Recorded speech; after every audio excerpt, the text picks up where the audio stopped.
Welcome to Beppu. Beppu. Ito yung Beppu, yung umuusok yung town. Kaya kung mapapansin nyo mamaya, puro usok yung ano. Kahit yung sa kanal may lumalabas na usok. Late na ako nakalabas ng hotel kasi nag-catch up yung pagod ko. Doon sa ginawa ko itinerary sa ano, Pococa. Ngayon punta naman tayo sa Beppu. Hills of Beppu yung tawag. Ayun. So, mamaya.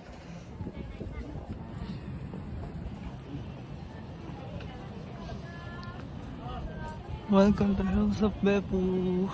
Grabe, at tagal kong hintay bago ako punta dito. Beppu. Tapos yun, may mga usok.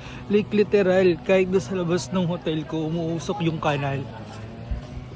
Ganda. Beppu. Siguro mas maganda dito pag autumn at saka sakura season. Yan, mamaya tingnan natin yung mga hills. Ito na po tayo sa unang hill. Tingnan nyo yung tubig oh. Totoong ganyan yung kulay niya. Tapos bawal mong kapitan kasi talagang kumukulo yan. Tapos yan, punta naman tayo sa next hill. Ang galing.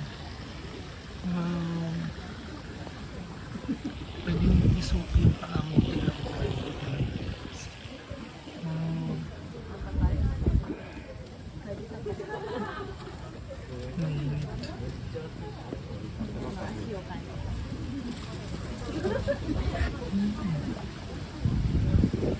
Ang galing ah. Yung kulit ng bula o kulay white. Sobrang init niya. Galing talaga yun sa ilalim ng lupa. Tapos hindi lang yan isang ram niya, yun pa oh. Yung mga umuusok ba? Doon, tapos meron sa entrance na isa. Tapos pwede ka mag-ano doon, babad ng paa kung gusto mo. Ang ganda dito. Parang alam mo yung parang dreamy yung place na parang nasa ano ka, fantasy world. Grabe raming tao dito. Tingnan mo. Pwedeng inumin yung tubig doon oh. Inom ba tayong tubig? 80 degrees Celsius.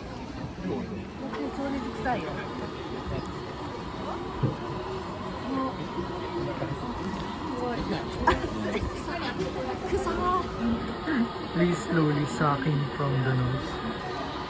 Sige nga, dose. Tingnan natin sila. Wow, ito pa oh.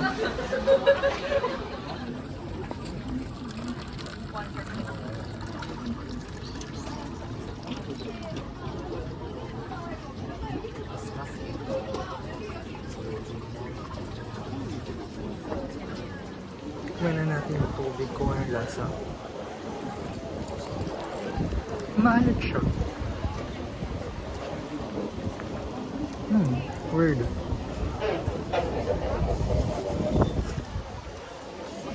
Parang may asin na tubig.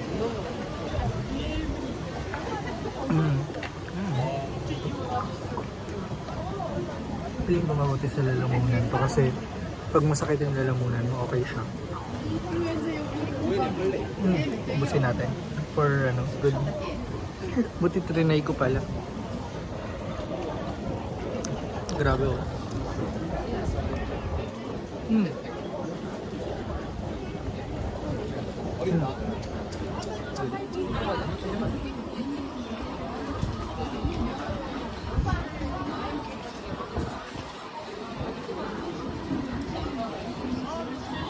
Yan ang tao. Okay yung tubig ah. Sumakit yun, ay nawala yung sakit ng lalamunan ko.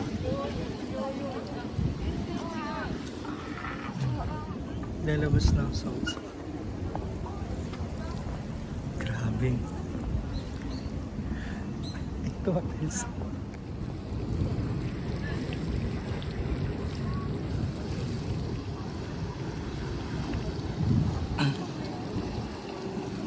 tumatalsik siya. Grabe oh. Grabe oh. It's hell. Ito nga sabi nila. Wow! Ganda. Tapos nakaka-relax. Oniyama held the force of stream so strong here that about a 1.5 train cars can be pulled by its pressure, and it creates ideal conditions for breeding crocodiles. Ala, may crocodiles. Kita nyo pa ba ako? Grabe, tingnan nyo ang uso ko. Ang galing. Ito, surprise, surprise. Ito na yung leader nila. Kung sino man yan. Sabi nila kahit daw 7 cars kayang i-pull nung pressure nung ganto. So sobrang lakas. Tama ba 7? One and a half train cars pala. Sabi doon kanina, ito daw yung breeding parang ground. Crocodiles. Yan, so nandyan sila. Na crocodiles. Marami rin sa Pilipinas. Kasi ito naman yung grabe oh, usok. Medyo nakakatakot lumapit kasi baka maputukan ka sa mukha nung biglang tumatalsik.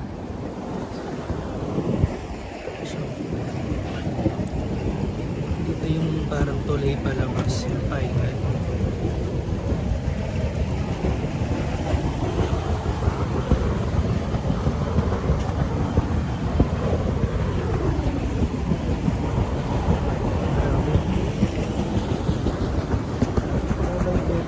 Ay, babay.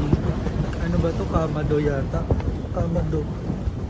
Hell, doon naman tayo sa susunod na hell. Nakalit kasi yung hell doon sa town. Kaya yan, tingnan nyo magkakabukod siya. Lalakarin mo yung susunod na hell. Yung kanina magkadikit sila pero ito galing mo. Sa mismong ground sila kumukuha ng pang-steam yung niluluto nila. Nakakatawa. Wow! Ay! Nagano na yung sakura ba to? Is this cherry blossom? Yo! Ang ganda! Wow! Yun na yung ano, hell na nandito. Hintay nilang ang tubig. I know, bigla siyang magkano. Parang fountain, kaso tagal.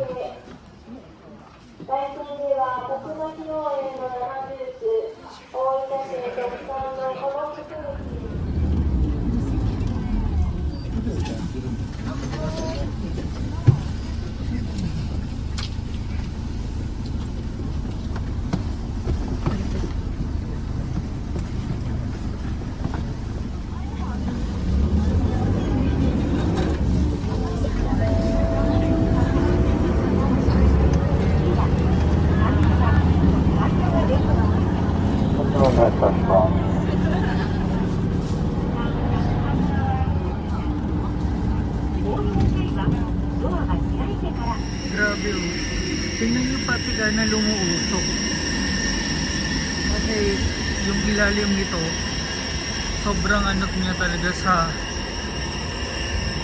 Ewan ko kung anong tawag doon. Galing oh. Pati ka na. Ayun pa oh.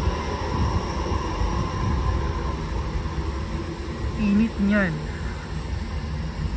Galing. Wow.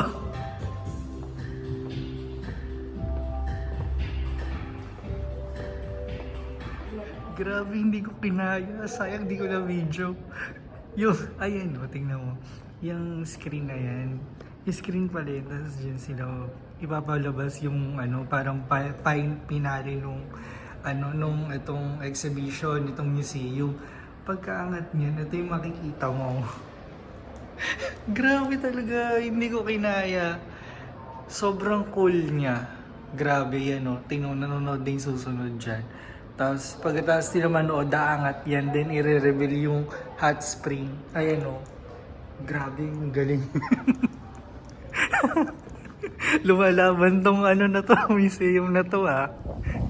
Hindi ko kinakaya yung usok talaga dito. Ang Ang galing. Ang galing umuusok. Amazing. Tingnan nyo, oh. Napanalunan ko kasi tama lahat ng sagot ko. Wow. Kaya pala magaganda yung balat ng tao dito. Kasi tingnan mo naman, may moisturizer sila galing sa kanal. Umuusok. Tingnan mo naman moisturize yung mukha nila. Makita nyo yung salikuran ko. Score.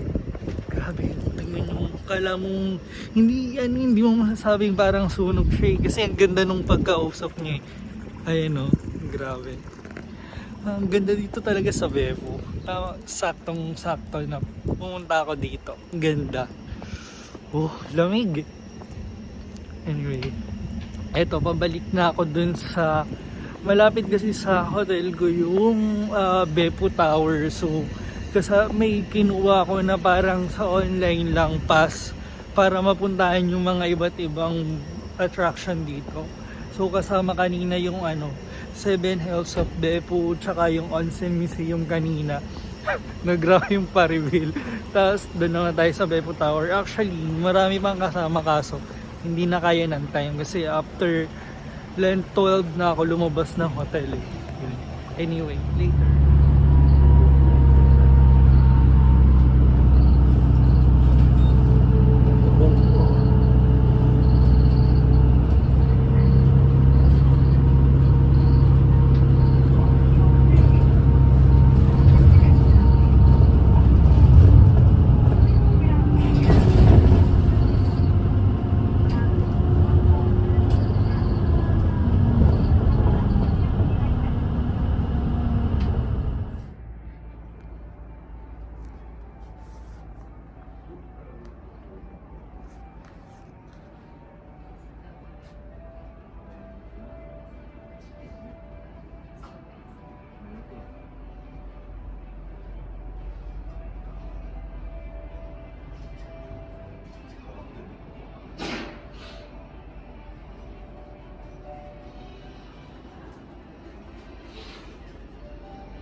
Bali, ito yung yung observatory ng Beppu Tower, yung kaninang video.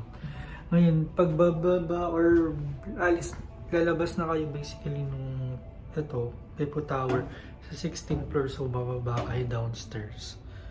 Medyo na-late lang ako nung dating dito, hindi ko na inabutan yung sunset kasi naligaw-ligaw na naman ako, nakakainis. Muntik pa ako mapunta ng viewpoint ng hindi oras.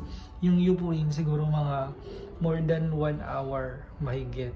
And gabi na, syempre mahirap naman yung wala nang travel pabalik Beppu, flight ko pa naman bukas.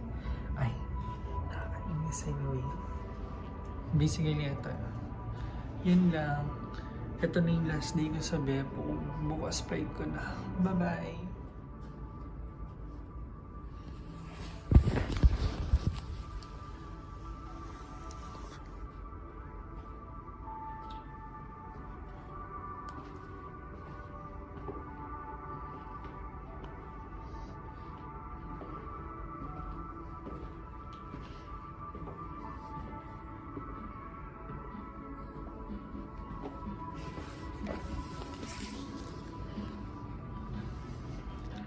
Tingnan nyo, nakakatuwa to. Anong do, re, mi? Do, re, mi, fa, sol, la, ti, do, do.